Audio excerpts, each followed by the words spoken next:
Buenas noches, ingeniero. Yo soy Brian Sánchez Gámez con el número de control 19040875. Hoy voy a hablarle del tema del que nos dejó el trabajo, que es la representación en el espacio de estados. Pues antes de pasar a lo que es la representación del espacio de estados como tal, tenemos que entender qué es la ingeniería de control. Aunque obviamente ya deberíamos de saber qué es la ingeniería de control, pues muchas veces se confunde lo que realmente es. Entonces, ¿qué es la ingeniería de control? En sí ya sabemos que la ingeniería de control, nosotros nos encargamos de estudiar el comportamiento y el manejo de los sistemas automatizados que nosotros diseñamos como ingenieros. En las industrias, en la automatización, como se puede ver en la imagen, sobre todo cuando estamos hablando de industrias automotrices, donde se requiere que estos sistemas sean pues estables y exactos a la hora de implementarlos. Entonces de eso nos encargamos en la ingeniería de control, de estudiar el manejo y el comportamiento de estos sistemas. ¿De qué forma? Pues de saber si son inestables, si son estables, si están sobreamortiguados, en qué momento se pueden volver inestables, cuál es el máximo sobreimpulso, cosas de este estilo que nosotros sabemos, y cómo responden con respecto al tiempo también.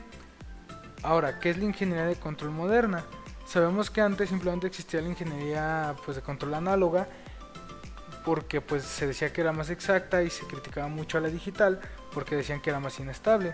Pero ahora con la implementación en la ingeniería de control moderna aplicamos ambas, analógica y digital. Entonces la ingeniería de control analógica y digital nos ayuda a controlar de forma más exacta y eficaz lo que nosotros implementamos en la automatización, como vuelvo a repetir, en la industria automotriz, ya que al transportar piezas tan pesadas e importantes se necesita que estos sistemas no fallen y sean lo más estables y exactos posibles. Ahora, ¿qué es la representación en el espacio de estados? La representación del espacio de estados, básicamente, como lo define el libro de Ogata y algunos otros libros, es una representación de espacios de estados en un modelo matemático de un sistema físico descrito mediante un conjunto de entradas, salidas y variables de estados relacionadas por ecuaciones diferenciales de cualquier orden en el dominio del tiempo. Estas ecuaciones diferenciales las podemos representar mediante matrices, ya sea de primero o de segundo orden, y podemos ver los vectores de entrada, los de salida y los vectores de estado para el análisis de estos sistemas. Hay que aclarar que estos sistemas son dinámicos y son lineales e invariantes en el tiempo. Nosotros podemos describir estos sistemas y sus ecuaciones mediante matrices para analizarlos de una forma mejor. Obviamente, para analizar estas matrices podemos utilizar los diferentes métodos que ya conocemos, que podría ser como el método de Gauss-Jordan, el método de Gauss, la regla de Kramer, etc. Pero en sí, ahorita vamos a ver cómo se analizan estos modelos de estado. Nosotros podemos tener diferentes representaciones de los modelos de estado a partir de sus funciones de transferencia. En el libro de Ogata nos marca que podemos tener 4, que sería la forma canónica controlable, la forma canónica observable, la forma canónica diagonal y la forma canónica de Jordan. Vamos a hablar de cada una de ellas para que se entienda mejor. Nosotros tenemos de primeras la forma canónica controlable. La forma canónica controlable se llama así porque nosotros al analizar el modelo matemático de nuestro sistema que vayamos a implementar, se nos garantiza que el sistema va a ser 100% controlable al momento de diseñarlo y calcular pues todo lo que va a requerir el sistema. Si no lo es, pues no podríamos representarlo de la forma canónica que vamos a ver a continuación. Este es un ejemplo sacado del libro de Ingeniería de Control Moderna de Ogata, de la quinta edición, que podemos ver esta función de transferencia de YDS sobre UDS, y aquí podemos ver nuestra función de transferencia. Nosotros al analizarla por medio de una matriz, como ya lo decía en esta explicación de qué es el modelo de estado, nosotros podemos verla aquí. Y al analizar esta matriz, esta es nuestra forma canónica. Al momento de nosotros realizar los análisis de cada una de las formas canónicas, debemos tenerlas pues de estas formas, de la forma de y igual a toda esta ecuación que está aquí. Si no se puede representar de esta forma al momento de realizar las soluciones de las matrices, no podemos decir que nuestro sistema es controlable. Y un ejemplo de esto es que tenemos esta matriz aquí, nuestra forma controlable, y como podemos ver, si podemos escribirla de la forma canónica del controlable, y aquí lo tenemos. Ahora vamos a hablar de la forma canónica observable. Nosotros la llamamos así porque si analizamos los vectores de estado y los de control, y los determinamos en un estado de tiempo finito, podemos obtener esta forma canónica, analizándola mediante esta matriz. Cabe aclarar que al igual que la anterior, que es la controlable, si nosotros no podemos escribirla de esta forma, nuestro sistema no es observable. Entonces, teniendo un ejemplo del libro de Ogata, si nosotros resolvemos esta matriz de aquí arriba y después la escribimos de forma canónica, pues podemos tener que el sistema es de estado observable. Si nosotros no pudiéramos escribirla de esta forma, pues quiere decir que nuestro sistema no es observable y no podemos llevarlo pues a diseño. Ahora, nosotros vamos a hablar de la forma canónica diagonal. Vamos a tomar como ejemplo la misma función de transferencia de la forma controlable que viene marcada en el libro de Ogata. Nosotros al resolverla podemos obtener esta ecuación, que al analizarla por esta matriz obtenemos nuestra forma canónica. Al momento de realizar nosotros esto de aquí, que es en estas matrices con esta ecuación, podemos escribirla de la forma canónica diagonal que viene marcada en el libro. Es importante recalcar que si nosotros vamos a utilizar cualquiera de estas formas, tiene que dar exactamente la forma canónica, porque muchas personas cometen la equivocación de que si analizamos el sistema y lo escribimos así y no da la forma canónica, dicen que podemos llevarlo a un diseño, cuando realmente no es así, porque si no da esta forma, el sistema va a ser inestable y puede causar algún tipo de accidente al momento de implementar nuestro diseño.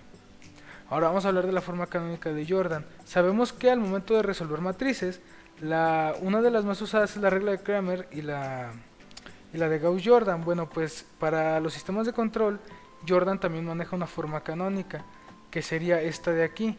Partimos exactamente igual de la función de transferencia que ya hemos estado viendo y vemos aquí cómo se resuelve, ¿sí? Cómo se desarrolla. Y al implementarla en esta matriz y resolverla, obtenemos esta forma canónica.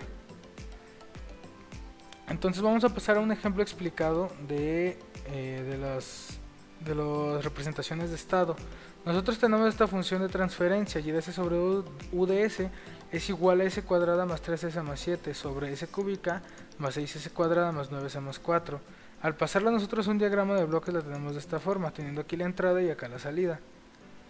Al resolver nosotros esto, tenemos s cúbica más 6s cuadrada más 9s más 4 por y1 de s. Nosotros vamos a sacar esto de forma de factorizarla, porque se multiplica por todo esto de aquí adentro, y lo igualamos a uds, que es de entrada. Nosotros vamos a aplicar las derivadas, o sea, una transformada de Laplace. Al hacerlo, tenemos aquí la derivada cúbica de y1 de t con respecto de d3 cúbica, y la derivada 2 de y1 de t con respecto de dt al cuadrado. Son estas de aquí, o sea, si se fija, son estas de aquí que tenemos. Entonces, una regla de las derivadas es que si nosotros tenemos una constante, se saca y se hace cero, porque no podemos derivar una constante. Una derivada de una constante con respecto de una variable cero. Entonces aquí sacamos una derivada normal y aquí la dejamos sin módulo, o sea, como es una constante, pues simplemente aplicamos y1, lo igualamos a u de t. Después de esto, nosotros obtenemos estos valores de aquí. Estos valores de aquí los vamos a sustituir en la ecuación, en las demás ecuaciones. Y nosotros tenemos que, al momento de resolverlas, y' de 1 es igual a y2 y y' de 2 es igual a y3. Nosotros vamos a armar la matriz, como veníamos diciendo en los ejemplos anteriores, podemos utilizar cualquiera de las formas. En este caso, pues vamos a utilizar, me parece que es la forma canónica controlable, para determinar si nuestro sistema es controlable. Entonces, nosotros al resolver esta matriz de aquí, nos da esta ecuación. Una vez obtenida esta ecuación, armamos otra matriz. Y una vez armada la matriz y resuelta, por el método que nosotros gustemos, vamos a obtener esta ecuación de aquí. Como podemos ver, se pudo escribir de la forma canónica, por lo que nuestro sistema es completamente controlable.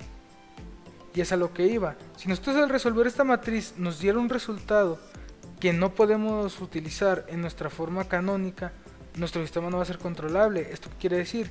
Que si no podemos controlar nuestro sistema, no vamos a poder implementarlo.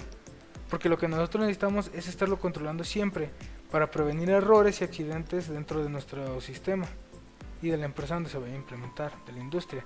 Si nosotros simulamos esto en MATLAB, esta sería la respuesta. Como podemos ver, se tarda, pues podríamos decirlo, un poco en estabilizarse, pero se estabiliza. Ahora vamos a hablar de la controlabilidad del sistema, una parte importante dentro de la representación del diagrama de estados. ¿Qué es? Nosotros podemos decir que un sistema es controlable en el tiempo inicial, en cualquier tiempo, si podemos transferir desde cualquier estado inicial a cualquier otro estado. ¿Qué quiere decir esto? Que si nosotros necesitamos transferir desde un estado inicial a otro estado cualquier dato, necesitamos poder hacerlo de una forma pues eficaz, de una forma rápida, para poder nosotros controlar el sistema en dado caso de que haya algún problema o de que haya pues alguna inestabilidad o algún factor de riesgo.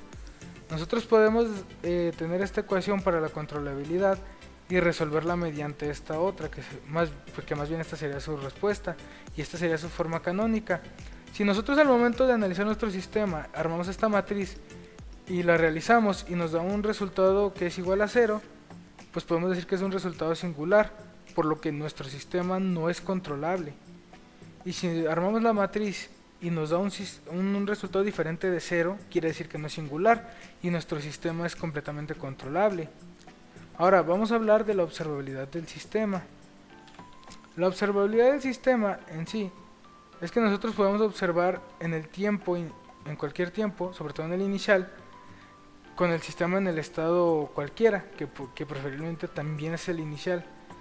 A partir de esto nosotros podemos determinarlo en un intervalo de tiempo infinito, que dicho de otra forma, podemos decir que es una medición que determina cómo los estados internos pueden ser inferidos a través de las salidas externas. Podemos decir en sí que la observabilidad y la controlabilidad de nuestro sistema van de la mano. ¿Por qué?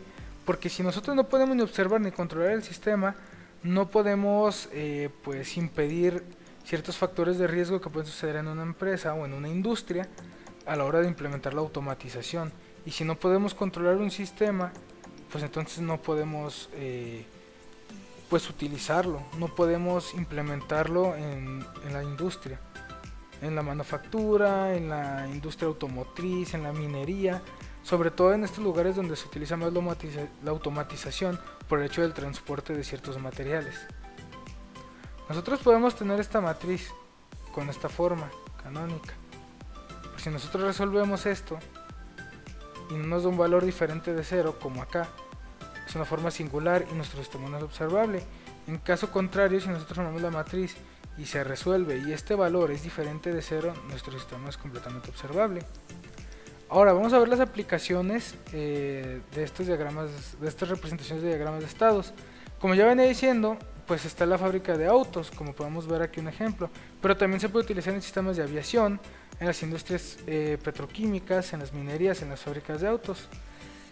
En los sistemas de aviación pues, se puede utilizar al momento de nosotros activar el piloto automático. Esto por el hecho de que pues, el aviador simplemente activa un botón, pero que es el piloto automático. Está calculando pues básicamente a qué altura va el avión, a qué velocidad, pues cómo interfiere la fuerza del viento que hay en ese momento para el avión, para que no haya turbulencias, para mantener el avión estable y que no pues haya alguna, pues digamos, como decíamos, turbulencias, para que el avión no sufra ningún daño y que no pues no vaya a caer, vaya. En la industria petroquímica, al momento de que se utiliza, pues podríamos decir que es cuando entran pues por ejemplo distintos materiales a ser quemados o a ser transportados. En la minería y en la fábrica de autos es exactamente lo mismo, ya que por ejemplo en la minería se suelen utilizar molinos gigantes que muelen el material que utilizan en las minas o que extraen también, y pues se utiliza mediante bandas de transporte. Y en la fábrica de autos sobre todo se utiliza demasiado, ya que como podemos ver en la imagen se están transportando ya lo que es el auto con toda la carrocería. Pero esto ¿cómo se logra? Pues mediante la implementación de la automatización y el análisis de nuestro sistema de control, ya que como decíamos, si nosotros lo analizamos y no es controlable ni observable, pues no podremos utilizarlo, ya que va a generar errores y va a ser un riesgo para los trabajadores dentro de la industria. Y pues realmente como conclusión podemos decir que es importante para nosotros como ingenieros electrónicos saber de este tema y saber cómo analizar nuestros sistemas de control y automatización, porque necesitamos que sean lo más eficientes y seguros posibles, ya que si al momento de nosotros trabajar en una industria no podemos hacer que ninguno de estos sistemas sea del todo confiable y sea del todo funcional, pues de nada nos sirve haberlo diseñado, por lo que requerimos que al momento de analizar nuestro sistema sea completamente funcional y fiable.